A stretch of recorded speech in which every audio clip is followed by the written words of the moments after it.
Magandang araw sa inyo mga chong. Magtuturok po tayo ngayon ng multivitamins dito sa alaga nating biik na gagawin nating barako. Bali magkahalong vitamin B complex at iron po yung ituturok natin sa kanya.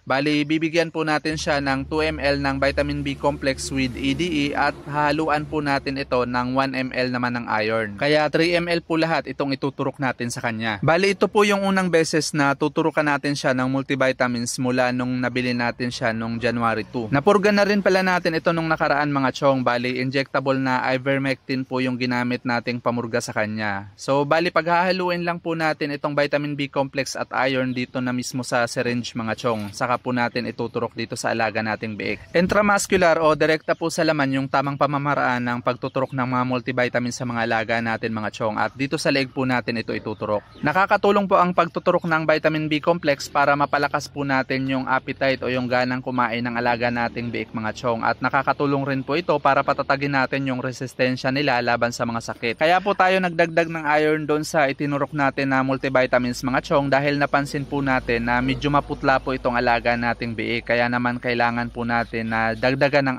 iron yung ituturok nating multivitamin sa kanya. Kakatapos lang din po pala makarecover nito sa pagtatai mga chong. Siguro dahil malamig yung panahon at nagpalit na kasi tayo ng pakain sa kanya mga chong. Bali purong pre-starter na po yung ipinapakain natin dito sa alaga nating biik.